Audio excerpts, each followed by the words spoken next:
一架固定翼飞机意外坠落在了毒贩控制的区域，很快就引起了3名毒贩的注意。他们打开机舱大门一看，竟发现了一个被铁链焊死的木箱。几人以为发财了，箱子里肯定装着什么宝贝，于是便走进了机舱。2名手下负责将木箱搬下去，而老大则前往驾驶室查看，发现了一个深度昏迷的女飞行员。看着对方暴露在外面的春色，老大瞬间两眼放光，直接将咸猪手伸向了女人。但没想到这一摸竟发现了一大笔现金，刚好被卡死的安全带挡住。于是他便掏出匕首，打算割断安全带获取财物。结果下一秒，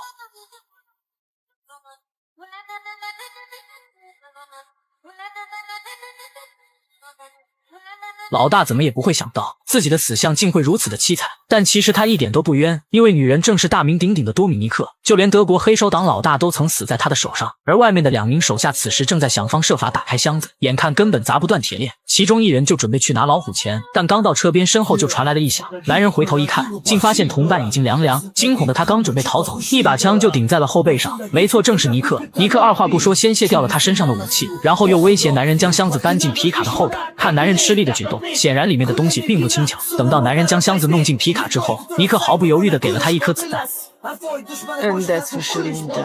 随后驾驶毒贩的车离开了现场，但在来到加油站加油之时，车子还是被加油员认了出来。因为这些毒贩在当地臭名昭著，所以为了避免一些不必要的麻烦，尼克将自己那个缠满铁链的木箱埋起来之后，又来到了一处偏僻的荒地，提出一桶汽油全部浇在了整个皮卡车上，一把火点燃，让皮卡彻底变成灰烬。本以为这样就可以抹除自己的痕迹，但殊不知都是他异想天开，因为当天警察就已经发现了3人的尸体，而其中那个领头的老大竟然是当地警长的姐。由于这层关系，致使当地的警毒沆瀣一气，警员们也只顾着捞钱，甚至死人口中的金牙都不放过，手段极其残忍。唯独探员里奥是个例外，对犯罪分子嫉恶如仇。局长卢卡斯为了找出凶手，将小镇上的一切新面孔全部抓了起来。在这片土地上，他就是法律，没有人敢忤逆他的意思。要是对方敢顶嘴或是拒绝承认，那等待他们的就只剩下了硫酸池。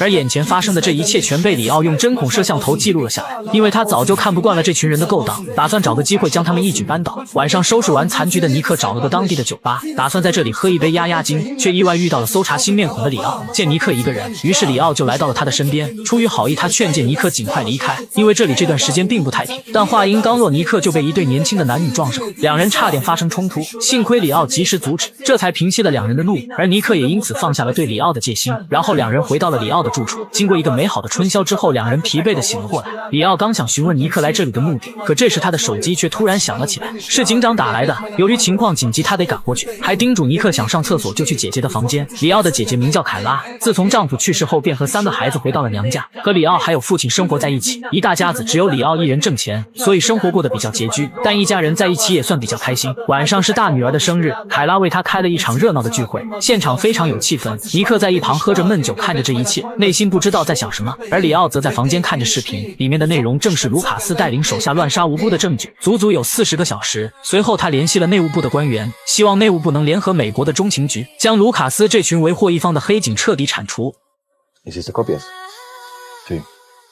话音刚落，官员就扔掉了手中的烟蒂，发出指令。随即车上下来了几名全副武装的匪徒，里奥根本没意识到这一切，就被对方打晕了过去。很快过去了一夜，此时的里奥已经被打得面目全非，满身伤痕。对面坐着的正是警长卢卡斯，而对方之所以对里奥施以暴行，只是逼他交出那份证据的副本，但里奥一句话都没说，而这样的举动也已经决定了他的结果。果不其然，第2天一早，里奥的脑袋就出现在了他家门口，一同出现的还有他的那群没人性的同事。凯拉看到这一幕，整个人几乎都要崩溃了，大侄女也在男友的怀中痛哭不已。领头的胖子一脸唏嘘，但下一秒他的表情却突然变了，因为他看到了一个气场强大的女人，此人正是尼克。在场的警员们也都露出了疑惑的表情。尼克大摇大摆地朝着众人走去，眼神里满是杀意。胖子立刻打起了精神，此时手下已经找到了藏有备份的电脑，刚准备撤离，胖子兜内的手机却突然响了起来，是卢卡斯打来的。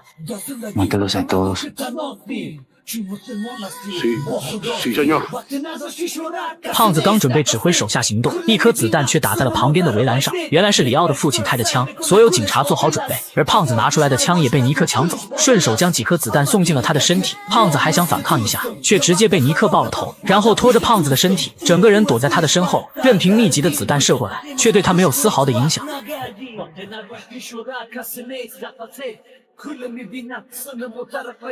等到对方换弹的空档，尼克立马推开身前的胖子，举枪开始对这群人输出，一颗子弹干掉一个人毫无压力。在清空了弹匣之后，尼克抢过了司机的武器，快速扣动扳机将其干掉，然后朝着打算逃跑的那人射击。虽然最终还是让对方给跑了，但这一切都在他的计划内。转身的尼克从车内拿走了存有备份的电脑，看着门口里奥的头颅，他一时间并不知道该说什么好。很快逃走的警员就和警长卢卡斯碰了面，在得知自己的手下全部死去的消息后，卢卡斯直接暴怒，责怪这群手下都是废物。但当得知杀死这些人的是一个外国女人之时，卢卡斯一时竟有些不敢置信。他倒是要看看这个外国女人是何方神圣，同时下令让手下封锁所有路口，一只苍蝇都不要放入。随后缓步来到了里奥家门口，看到了满地的手下尸体。这时尼克举枪走了出来。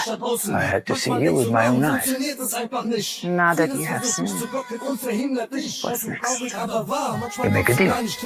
I am Santiago, the chief of police. I'm alone, but my offices are not far. There's no way out. You know, no matter how good you are, you can't save this family. 卢卡斯表示，只要尼克交出存储了证据的电脑，他可以选择放过尼克和这一家人。但尼克却表示电脑可以给他，但得等他们完全脱离危险。显然尼克的提议卢卡斯也不同意，他可不想冒这样的风险。这里距离最近的城镇有20英里，并且道路已经被他们完全封锁。凯拉还是个孕妇，还有一个坐轮椅的父亲，没有车想离开几乎没可能。所以卢卡斯希望尼克能认真考虑一下，别因为一群素不相识的人丢了性命。 And my soul be fun. I'd rather stick around.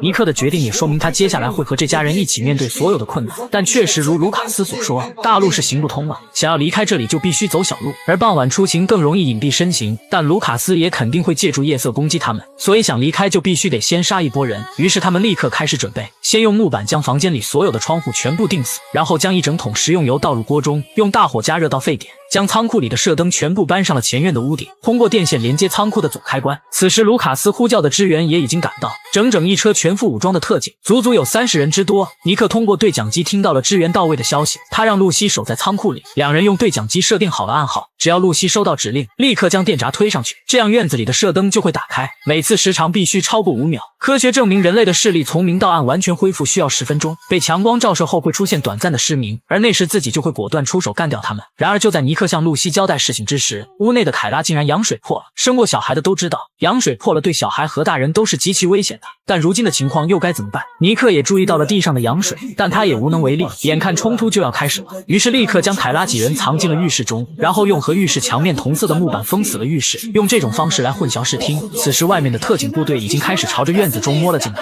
安顿好这家人后，尼克也迅速躲到了车子后面。就在特警部队到达身边的同时，尼克用对讲机发出了信号，露西也迅速合上了电闸，强光瞬间吞没人群，瞳孔在自我保护下迅速收缩，所有人都失去了行动能力，愣愣地站在原地。随着露西拉下开关，尼克的屠杀开始了。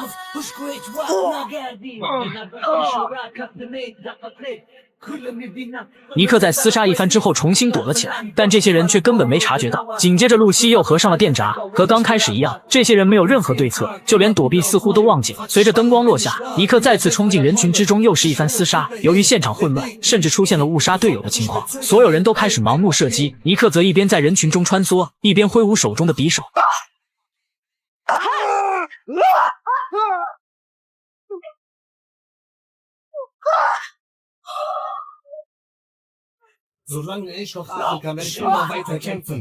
随着最后一人倒地，整支小队全军覆没。队长见状，直接命令第2小队继续进攻。小队刚来到院子，就看到了满地同伴的尸体，而尼克则躲在其中一人身体下面，拔出武器做好准备。浴室中的凯拉此时也痛苦异常，分娩前的疼痛让他坐立难安。同时，尼克也用对讲机发出了信号，电闸再次合上，整个院子亮如白昼，所有人开始短暂失明，恐慌的情绪充斥在他们的身边。随着灯光关闭，尼克迅速冲出人群，继续朝着这群人一顿疯狂输出。他就如同一个女版的死神，似乎又刀枪不入，全副武装的力量在他面前就如同一块块豆腐，毫不费力的全部拿下，没有一个幸存者，而他自己甚至都没有一丝损伤。此时屋内的凯拉也来到了关键时刻，剧烈的痛苦让他不得不使出全力去分娩。好在一切还比较顺利，最终母爱的力量战胜了痛苦，凯拉诞下了一个男孩，母子平安。院子中的尼克也已经干掉了所有人。队长看到这一幕直接失去了理智，他要求身边最后几人继续进攻，否则就干掉他们，顺手还拿走了其中一人的重火力。但这几人刚刚进入房间，就被旁边响起的收音音机吸引了注意，并射去了密集的子弹，而这一操作刚好中了尼克的圈套。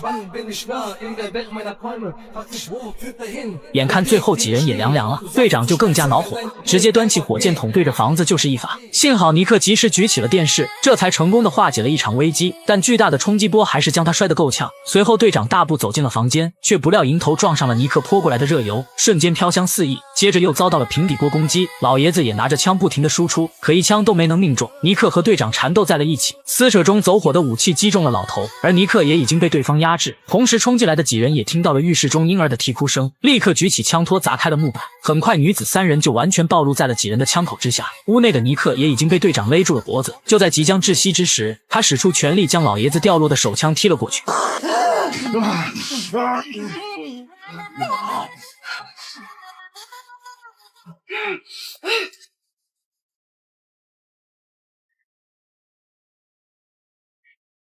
到这一刻，他们遭遇的麻烦算是完全解决了，但老爷子也彻底的闭上了眼睛，也许这一切对他来说也算解脱。第二天天刚一亮，尼克就将汽油洒满了整个屋子，然后一把火将这里化成了灰烬，接着带着剩下的人开始逃离小镇。凯拉已经和刚处的男友约好，会接他们离开这里，如果一切顺利，今天往后他们就可以开始新的生活。但理想永远和现实有差距，尼克一众离开不久，卢卡斯便带手下来到了这里，经过手下勘察，并没有在里面发现这一家人的尸体，手下觉得他们可能埋在了废墟之下，但卢卡斯很确定他们逃走了。这时现场来了一个女人，穿着华丽，气势嚣张，此人正是卢卡斯服务的当地毒贩头目阿维拉。卢卡斯告诉阿维拉，尼克手上有他们的犯罪证据，一旦这些事情被公布出去，后果不堪设想。现在自己已经没有其他能动的力量了，所以希望阿维拉能帮忙出手干掉逃走的尼克一众。阿维拉听后也并没有拒绝，因为这件事涉及到了他的毒品帝国，不得不重视。而另一边的尼克一众此时也已经见到了等待接应的沃克。然而就在一家人上车准备离开之时，一颗子弹却射穿了沃克的头颅。原来阿维拉竟然还派来了狙击手，甚至还有大批的武装力量。尼克毫不犹豫扣动扳机和对方纠缠在一起。这些人虽然个个都训练有素，但在尼克的面前依旧不够看。露西则借此机会快速来到了驾驶室，冒着枪林弹雨启动了车子，然后直接一脚油门冲了出去。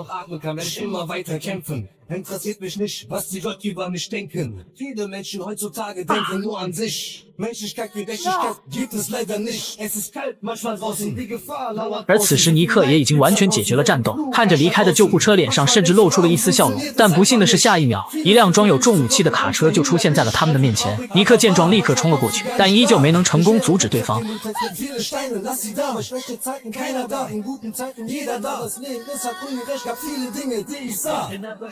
露西使出全力从车内爬了出来，举起武器对着枪手一顿输出，在干掉一人之后，自己也被机枪打成了筛子。而那辆载有凯拉母子的车也在对方的扫射下发生了剧烈的爆炸。看到这一幕的尼克愤怒不已，直接开枪干掉了机枪手和下车准备还击的司机。但就算如此，这场悲剧已经无法挽回，而造成这一切的罪魁祸首卢卡斯和毒贩阿维拉还在逍遥法外。但很显然，尼克不可能给他们活下去的机会。他先是将卢卡斯的犯罪证据寄给了电视台，公布其罪行让世人所知。卢卡斯走投无路去找阿维拉收留，而这一幕全在尼克的计划之内。尼克则来到户外，从地下挖出了那个木箱，打开里面竟然全都是武器装备和钱财护照。没错，这些就是他的底牌。尼克将自己武装到了牙齿，接下来就是他的复仇时刻。镜头一转，卢卡斯死在了浴缸之中，整个别墅到处横尸遍野，就连阿维拉也倒在了血泊之中。而尼克则大摇大摆地走出了别墅，成功为这一家子复了仇。此剧结。